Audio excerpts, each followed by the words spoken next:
Welcome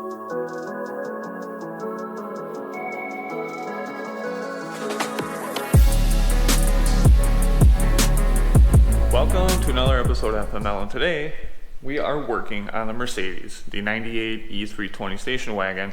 We are going to be working on the suspension and getting things buttoned up with that. In the last video, you guys saw me just replace the control arm so we can get it movable and drivable.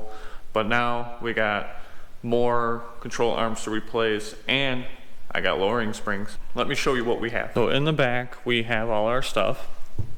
But it's gonna be like 100 degrees out today, so I had to shut the door. So now I have to open it, let some of my cool air out, and grab my... So back here we have our treasure trove of car parts, extra pieces. This is all from the Mercedes I had scrapped out, so I just kept as much stuff as I could. You know, we got another control arm to put in, tie rod in, stuff like that. And straight from Germany, we have our lowering springs specific to this wagon. There's a bunch of different springs that they say they're okay on eBay and stuff for this car, but when you go to HR's website, this is the part number that they give specific to this car. So Germany is the only place I could get it from.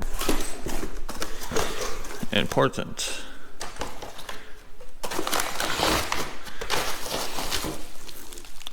All right.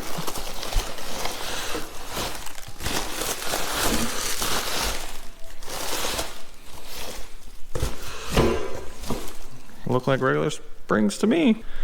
And for those of you who are wanting to do this, here's a part number specific to a 98 E320 station wagon.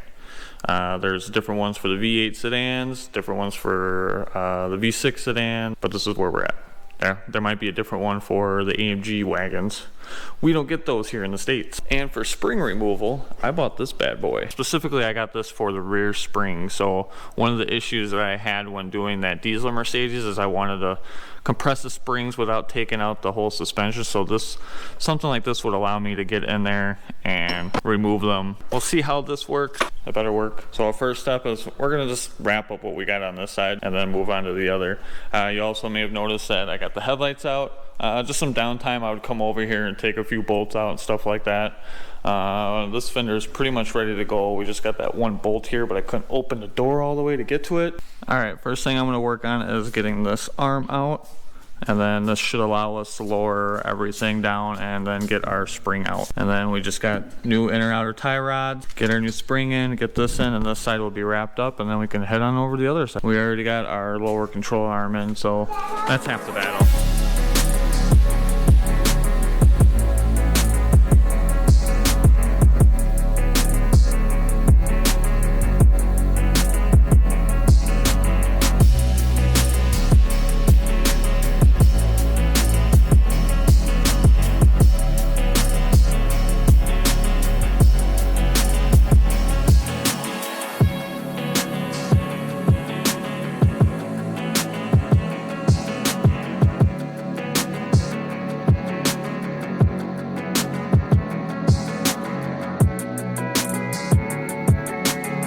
So in this episode of Why,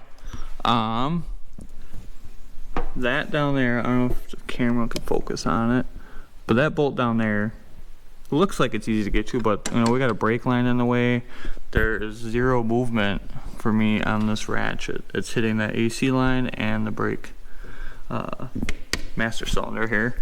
And yeah, can't get it from this side because AC line is in the way and this ABS bracket is riveted in. Did they not think that that control arm would ever need to be replaced? And if I go look on the other side, the air box will come out easy enough. That's not a big deal, but the other side of it is way down there. Like, how hard is this whole electrical box going to be to remove? Why did they do that? This was not that hard on my W211, the E500 wagon. That was a quick job. Why? Why did they do this? All right, after watching some YouTube videos, they specifically go on that side, which has a nice rubber plug right here. This is sealed off on this side. This is metal. But on the other side, there's a rubber plug here, and you can reach in there and then grab the nut on that side, and then you remove the air box to get the bolt out through that. On this side, I have just enough room to get a wrench on there, and it rests against the master cylinder, and then you go through here right there to get your bolt, and it comes out. Actually, it was actually pretty easy. Sorry I doubted you, Mercedes, and questioned your motives, but that bolt's out now. Should come out really easy.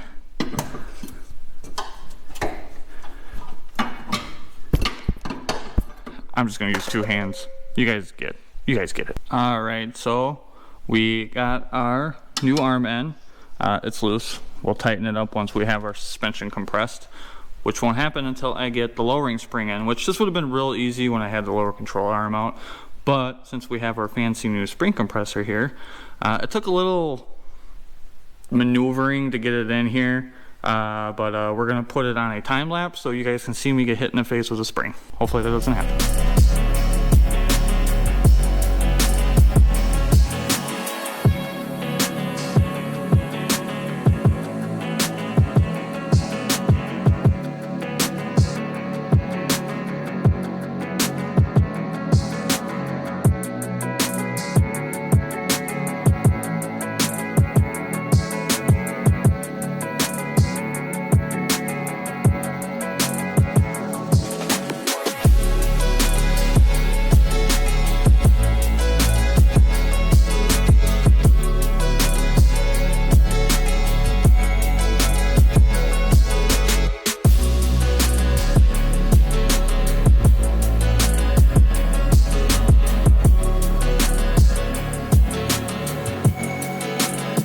Alright, we have our lowering spring installed. I was hoping the lettering and stuff would be on the outside, but where the spring perch is on the bottom here, I wanted that to line up. So I figured that is more important than lettering sticking on the outside, but whatever. We got to tighten up our control arm, and then we got to do our inner and outer tie rods.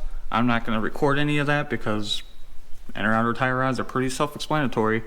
And then I'm going to move on to the other side. Also, here is a difference in springs.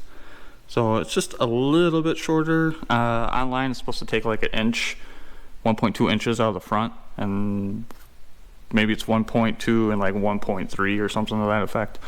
It's not a drastic, but it just bring it down a little bit and close the wheel gap. I'm glad I already got my fenders rolled. Alright, this side is all finished.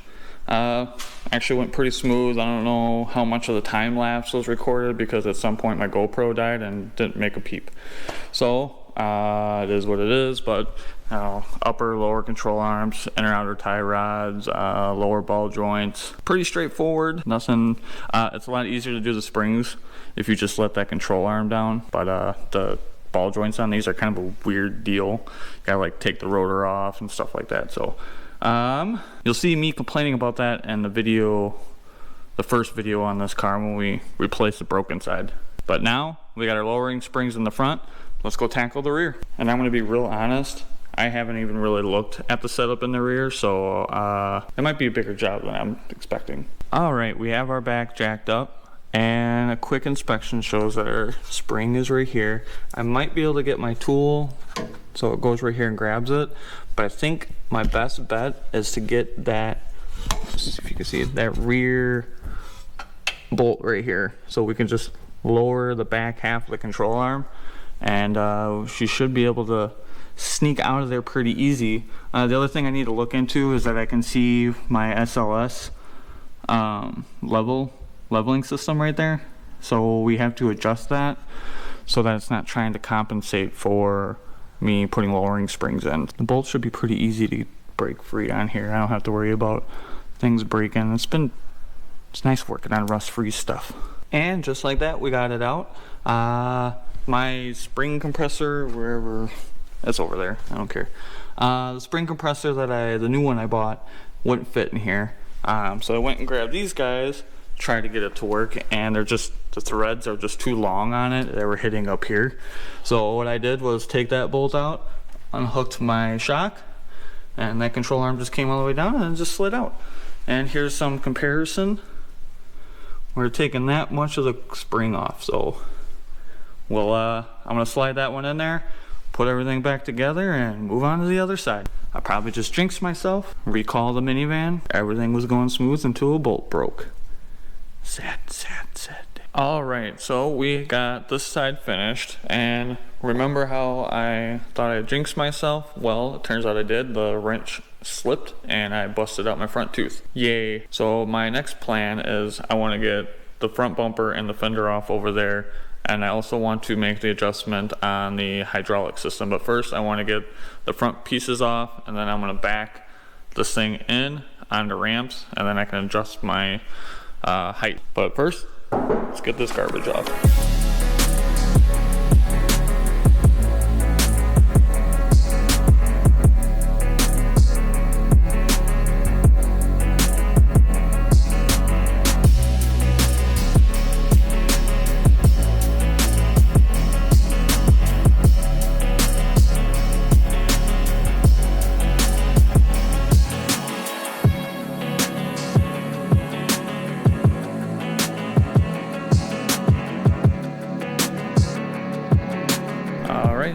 So we have our fenders off, we got our bumper off, and all the broken bracketry and everything else. One thing I didn't account for was this is actually dented. You know, this, see how it's nice and straight there? Here, not so much. It's gonna be covered up, so I'll probably just clean up some of this crap here so we don't have future rust problems. We're also gonna clean up this little guy here and just spray some like of that rust stop on there. And otherwise I don't see any other damage on here, no brackets. We still got to do some vacuuming on this side. Just so much crud. Now we are going to pull this out and back it in onto some ramps so I can get the rear suspension adjusted.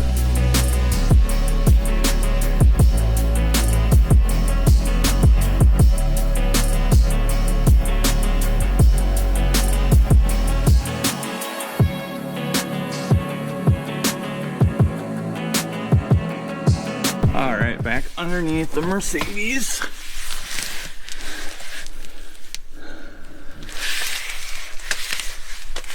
And as you can see,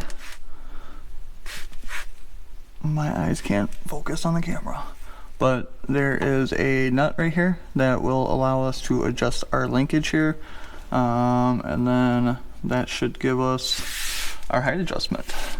So let me try to get a 10mm ratchet on there and see what we got. And what I did was I just made that link the shortest it could go, and I think we have a pretty good wheel gap here.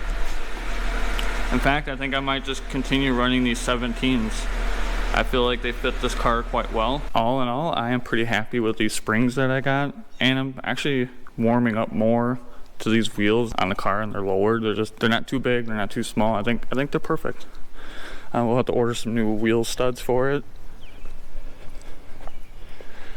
And I know it's kind of hard to tell with the front with no fenders on it or anything, but it should be quite a bit lower. And then the rear again, I think is perfect. It's on point. So now I'm going to pack everything up and go to the junkyard and see if I can find a bumper and a couple little miscellaneous stuff that I still need, but I'm pretty happy.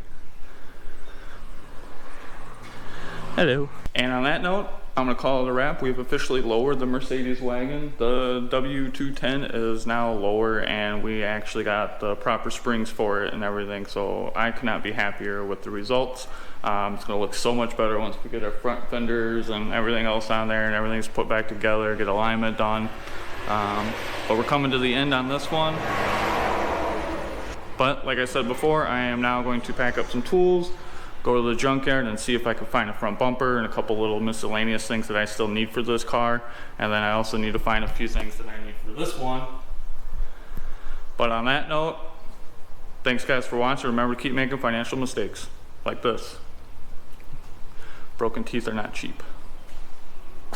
And it's like the third time I've broken that same tooth. Just doesn't like me. Thanks for watching.